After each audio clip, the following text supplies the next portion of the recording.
Major funding for KPBS Evening Edition has been made possible in part by Bill Howe Family of Companies, providing San Diego with plumbing, heating, and air restoration, flood and remodeling services for over 40 years. Call 1-800-BILL-HOWE or visit billhowe.com. And by the Conrad Prebys Foundation, Darlene Marcos Shiley, and by the following.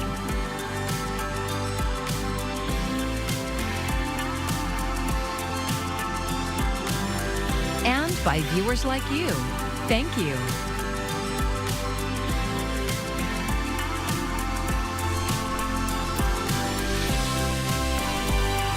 Plans for a new fire station in San Diego are coming under scrutiny. Thanks for joining us. I'm Maya Trabulsi. Those raising concerns include local environmental groups. KPBS Metro reporter Andrew Bowen says the dispute is over the station's location. City officials want to build their next fire station here at the corner of Fairmount Avenue and 47th Street in the Webster neighborhood. The land is undeveloped and sits atop the edge of a pristine canyon. Residents and environmental groups gathered Wednesday to voice their opposition to the city's plans.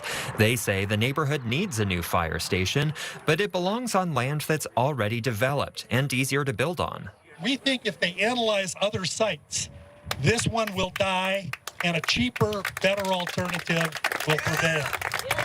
The canyon below where the fire station would be built is where San Diego wants to create a new regional park. It would feature hiking trails that would give residents without much park space today greater access to nature.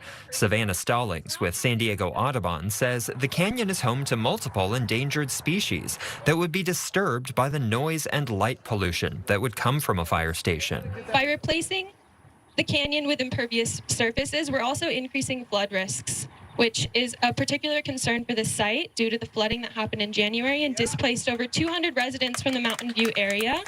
The city says it's working on an environmental impact report for the fire station. The first draft is due out sometime early next year. In the meantime, residents and environmental groups say their campaign is just getting started. Andrew Bowen, KPBS News. Yesterday, President Joe Biden signed an executive order that made most migrants who enter the country illegally ineligible for asylum. And joining us now to help make sense of this new development is KPBS border reporter Gustavo Solis. Welcome, Gustavo. Hello. So tell us what this executive order does. Yeah, it essentially creates an emergency situation, right? Anytime more than 2,500 people cross the border illegally, these new restrictions kick in. And as you said, they make people who cross the border illegally ineligible for asylum. And they won't be lifted, or the access won't be restored until the numbers drop down to 1,500 average a day. And just for context, that hasn't happened since July 2020 during the height of the pandemic. So it's unlikely that this emergency situation will get restored anytime soon. And so what's been the response on either side of the aisle? Not great for the Biden administration. Republicans are hammering him, saying it does not go hard enough. Democrats are saying it goes far, far too hard. Advocates are calling this a betrayal of Joe Biden, who in 2020, when he was running for president, campaigned on restoring a humane asylum system that the Trump administration had done away with. So really not great. Although here locally, San Diego Mayor Todd Gloria is supporting the president in his efforts. So let's talk about the timing of this shift. Why is it happening now? Yeah, it is strange timing, just because if you look at stats in who's crossing and apprehensions, they're actually down, and they're expected to be down all summer. So cynical minds are saying this has to do with the election, the upcoming election, right? The first debate is right around the corner, and Biden wants something he can point to and say, hey, look, I'm doing something about the border. Now, the Democrat Party line is that they have to do this because they have no other options available, right? They're blaming Republicans for tanking and obstructing the bipartisan immigration bill that they had a couple months ago. And that's actually what San Diego Councilmember Mark Levin had to say when I spoke to him. But in the absence of congressional action, I think the president was really left with very little choice here. The situation at the border today is untenable. Well, Gustavo, I'm sure there's been some intense reaction across the border in Tijuana. Tell us about that. Yeah, there has. I mean, they're not sure what to expect, and really we won't know until a few days or weeks to really see how this plays on the ground. But in Tijuana, they're worried about a bottleneck situation, right? Tijuana is a city of migrants. They're getting people from the south coming up to Tijuana, trying to go north. And the other way, they're getting deportees from the north heading south. So they're worried that with this asylum ban, migrants aren't going to have anywhere to go. So they're going to be getting more people from the south, more people from the north, nowhere to go. They might get a situation where the migrant shelters get filled up. There's more encampments on the streets like we saw a couple of years ago. So they're just really concerned about how this plays out. We're looking forward to more of your reporting on this. Thanks, Gustavo. Thank you.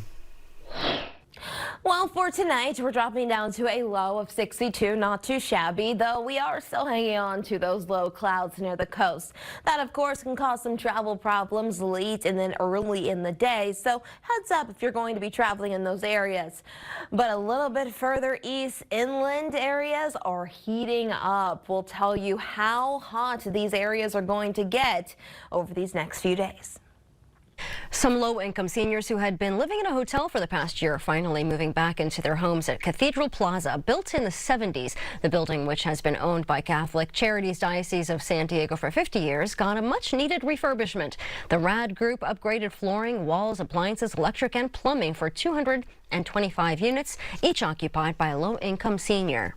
Our seniors very literally built this community for us, and the very least we can do is make sure that at the sunset period in their life, after they've earned, right, and provided for us, that we give them a safe and secure place for them to enjoy their final, sunset years. The $93 million affordable housing project was funded by private investments, state tax credits, and bonds. The Otay Mesa battery storage fire was fully extinguished last week, but the fallout continues. Some residents in North County say the fire highlights their concerns about a proposed battery storage facility in their neighborhood. KPBS North County reporter Alexander Nguyen talks to an expert about those concerns and how a recent news development could derail the project. You have the hospital right there, just a quarter of a mile away. The site would extend all the way down this direction past that house. Joe Rowley is a former vice president of project development at Sempra U.S. Gas and Power. He has developed large-scale energy facilities for the company, including battery storage. He says the proposed Seguro battery storage project is a prime example of where a battery facility should not be located. It should not be near residences. It should not be near a hospital or schools. He says large-scale energy storage facilities should be in an industrial area. The proposed Seguro battery storage project is 22.5 acres at the site of a former horse ranch in Eden Valley. It is also near Palomar Hospital. The larger the facility, the more likely fires will occur and the more frequently fires will occur. So to put a facility like this just a quarter of a mile directly upwind of a major medical facility and right next to residences on all four sides is just really a bad idea. And these are not your typical fires. When batteries burn, they emit hydrogen fluoride, hydrogen chloride, hydrogen cyanide. When hydrogen fluoride comes in contact with water, it forms hydrofluoric acid. Rowley says it's one of the strongest acid known. That's part of the reason why residents here are opposed to the project, as evidenced by the signs that line the street near the proposed site. It's also part of the reason why Palomar Health is against it.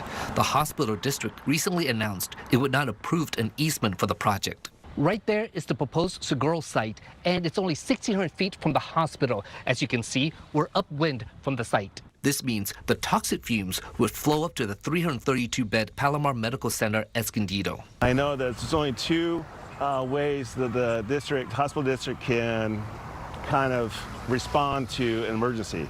Either shelter in place or total evacuation. Joe Griffith is the chair of Palomar Health's board of directors. He is also a former firefighter. He says the Otay Mesa battery fire really cemented the decision for him. And we are at the windward side of it, so prevailing winds most likely would carry any toxic smoke byproducts right into our campus. So we didn't think it was good to put the community at risk, and definitely not to put our patients at risk. The Seguro project needs the easement to connect the transmission lines to the nearby SDG&E substation. The easiest way is to go through part of Palomar's property. In a statement to KPBS, Corinne Lido-Bonine, AES permitting director for the Seguro project, says it is evaluating all viable options. We are eager to continue our efforts to work with community members and stakeholders as we advance the design and permitting for this important project. Alexander Nguyen, KPBS News. I'm Amna Nawaz. Tonight on the NewsHour, Donald Trump and Joe Biden close in on their party's nominations despite concerns over a 2020 rematch. That's coming up at 7 after Evening Edition on KPBS. President Biden will spend the next few days in France commemorating 8 decades since American troops were among an Allied coalition that stormed Normandy in 1944, turning the tide against Nazi Germany during World War II. And as Laura Aguirre explains, the president will be joined by veterans who remember D-Day firsthand. President Joe Biden touched down in Paris Wednesday morning. In the days ahead, he and First Lady Dr. Jill Biden will join the French president and his wife for a number of events honoring the bravery and sacrifice of Allied troops during World War II. Specifically, D-Day, June 6, 1944, when Americans were among the coalition forces that entered France through the beaches of Normandy on a mission to push back the advance of Nazi Germany. Some of those men and women have also returned. They are among the few remaining World War II veterans still alive to tell their stories. It's hard to describe all these people. Never think they recognize old veterans, you know, what our country really means. Tony Malin was in the Navy when he took part in the Normandy invasion. He's now 101. His pride still strong as ever. I love my country. Malin's daughter traveled with him. It'll probably be his last time, but he's to go to honor all the people who died on the beach. The White House says the president will deliver a major speech on Friday that focuses on global threats to democracy, threats that reverberate with many of these veterans, one of whom has this message for his fellow Americans. My only wish is that the people in this country would appreciate this country. I'm Laura Aguirre for KPBS News. Bill Nye, the science guy, once said to leave the world better than you found it, sometimes you have to pick up other people's trash. KPBS's Amita Sharma spoke recently to a local retired science teacher who started a volunteer program doing just that, cleaning up others' litter. Sometimes when you go through a field like this and it looks clean, you can find a bandage or a hair tie, and you kind of wonder, you know, what athlete was here and what happened to loosen it, but it's still litter. My name is Gary Bloom. I started an altruistic conservation project. The name of the project is the Total Altruism Project. It's about making it more convenient for people to pick up litter in a park and express their altruism nature. And I started it 2017. A person, if they're walking in the park, they can pick up one of these litter grabbing tools.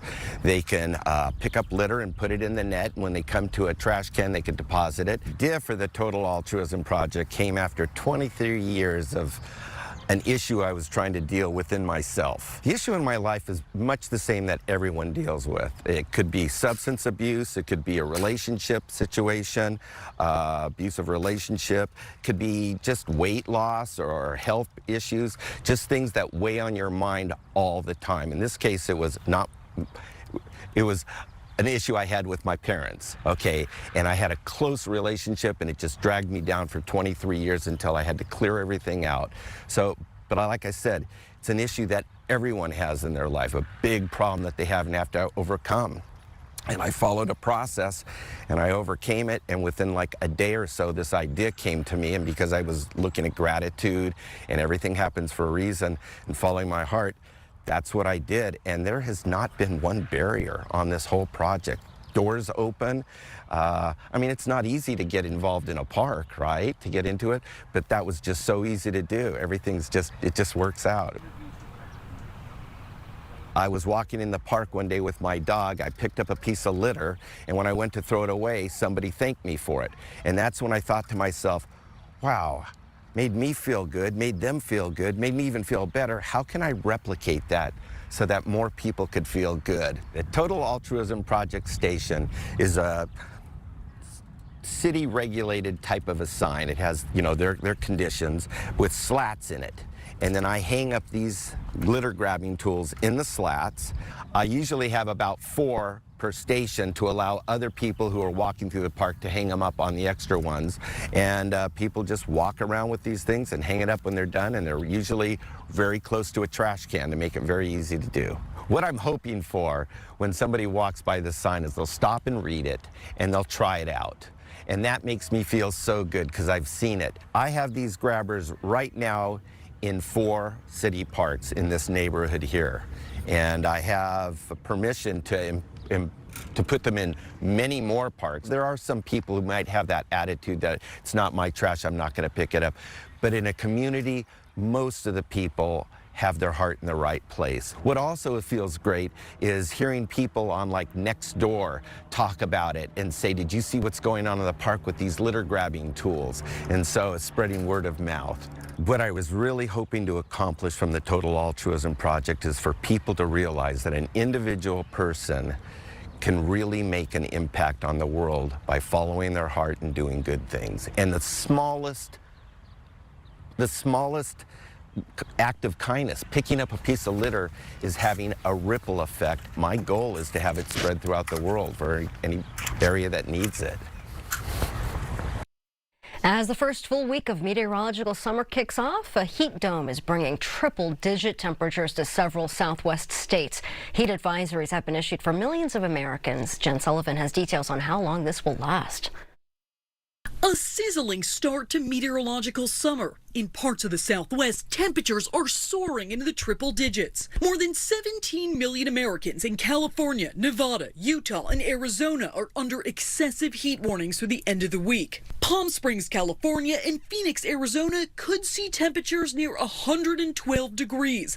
And this is just the first full week of meteorological summer. This is what our country is going to look like going forward. These temperatures are 10 to 20 degrees above normal for this time of year. The dangerous temperatures are being caused by a heat dome, which is a large high-pressure system that sits over a specific area and traps in air and heat. Last summer, 645 people in Maricopa County, Arizona, which includes Phoenix, died from heat-related deaths, making it the deadliest on record, according to county officials. Many worry this could be another dangerous summer for heat. All signs point to this summer being hotter than last year. Will it be a record? It could well be. The unseasonably hot weather is particularly concerning for areas prone to wildfires. In Tracy, California, which is an hour due west of San Francisco, firefighters are battling the Corral Fire, which has burned 14,000 acres since Saturday. We can see the yellow grass there. Now it's like, everything is burnt out and we see black. These searing temperatures only making conditions worse. I'm Jen Sullivan reporting. And as temperatures rise, so does the risk of heat-related illness, and certain medications can make a person even more vulnerable to the heat. Mandy Gaither has more on which medications don't mix well with the heat and what precautions to take to stay safe.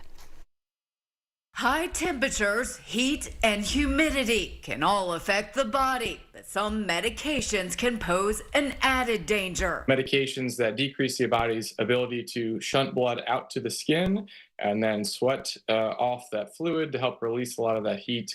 That's really why they predispose to heat illness overall. Emergency medicine Dr. Kevin Watkins with Cleveland Clinic says medications that can cause heat intolerance include diuretics, heart medications like blood pressure drugs, antihistamines, decongestants, antibiotics, antidepressants, and antipsychotics. We worry most about heat stroke, especially when there are heat waves. Everyone can protect against extreme heat by wearing loose-fitting clothing, keeping your house cool by covering windows, finding air conditioning in a public place if your home doesn't have it, avoiding strenuous activities outdoors in high heat, and staying hydrated. you get dehydrated, you're really hurting your body's ability to get rid of that heat as well. Heat can also degrade medication, so experts say make sure to store medicine properly. Put it in a place that is, away from sunlight, that is cool, in a bathroom, ideally in a closed area. For Health Minute, I'm Mandy Gaither.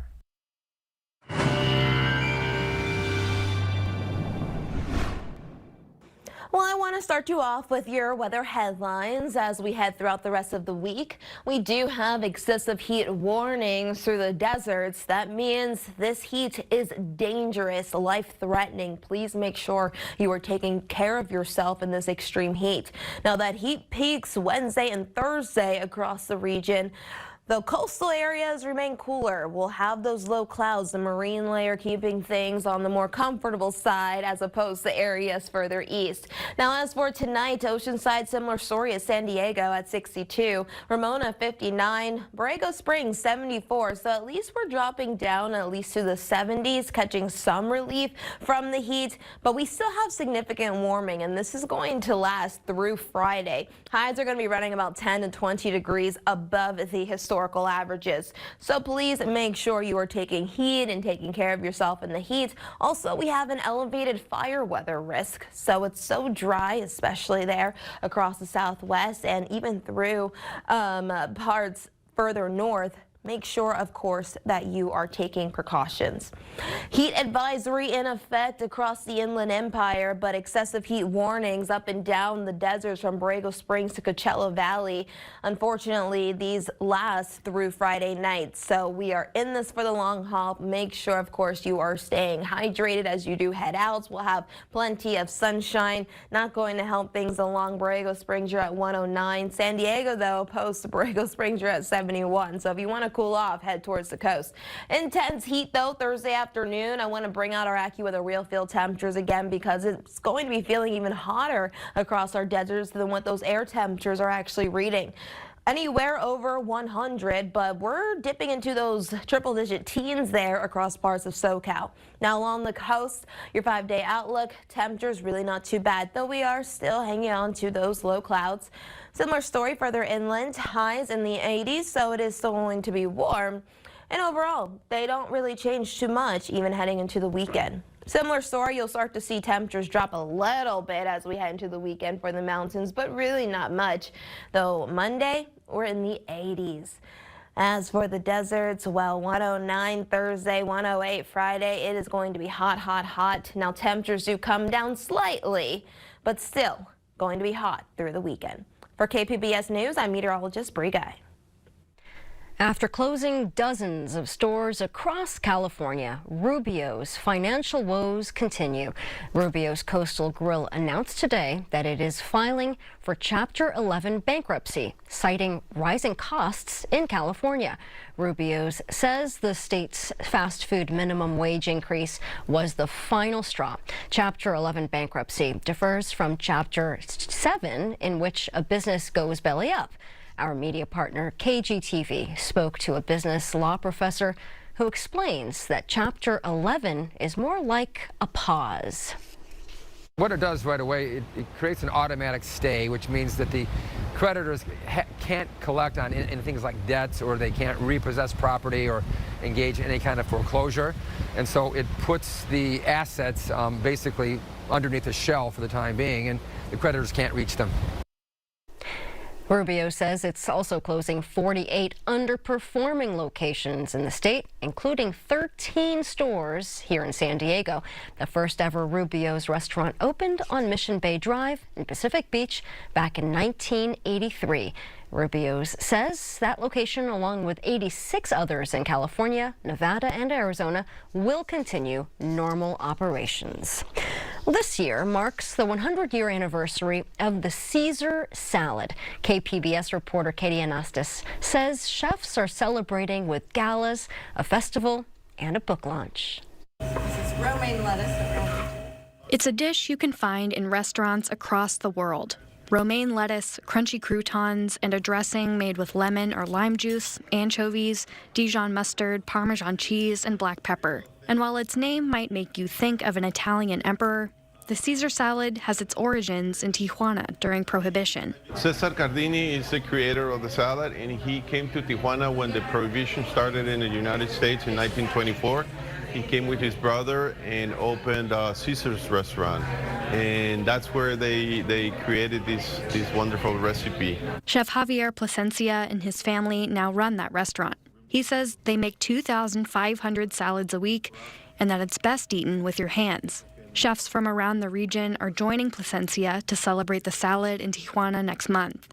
Festivities include 2 gala dinners and the launch of a cookbook celebrating the salad's history. Chef Claudette Zepeda is helping make one of the dinners. She says she's proud that Mexico is the birthplace of a globally beloved dish. Like the Caesar salad has traveled around the world, so have I, and I see it everywhere I go, and it's such a pride point for me to be able to see my little Mexican flag in every single Caesar salad that I notice and I eat, and I always kind of ours is better. You know, you kind of always have that sense of pride of home. As for what makes other Caesar salads not up to snuff, the wrong mustard, the wrong citrus, and the wrong texture. It should not be mayo-y, it should be runny, it should be well dressed, not just tossed. It should kind of drip off your hand, like Javier mentioned earlier. You should eat it with your hand. It's something that should be enjoyed. The centennial celebration concludes with a festival in Tijuana on July 7th. A portion of the proceeds go to the Tijuana Without Hunger Foundation. Katie Anastas, KPBS News. Oh boy, that looks good. Well, here is a look at what we're working on for tomorrow in the KPBS newsroom. NPR's Morning Edition will have an interview with California Senator Alex Padilla about President Biden's new policy for asylum seekers. And KPBS Midday Edition will talk with Lambda Archives as part of a larger show on Pride Month in San Diego. And that airs at noon on KPBS FM. And you can find tonight's stories on our website, kpbs.org. Thanks for joining us. I'm Maya Trabulsi. Good night.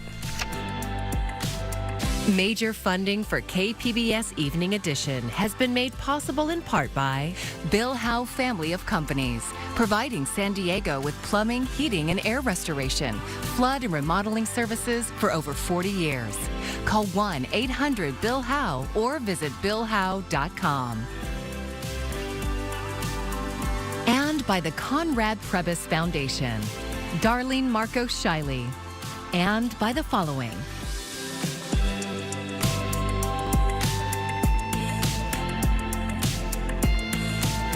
And by viewers like you. Thank you.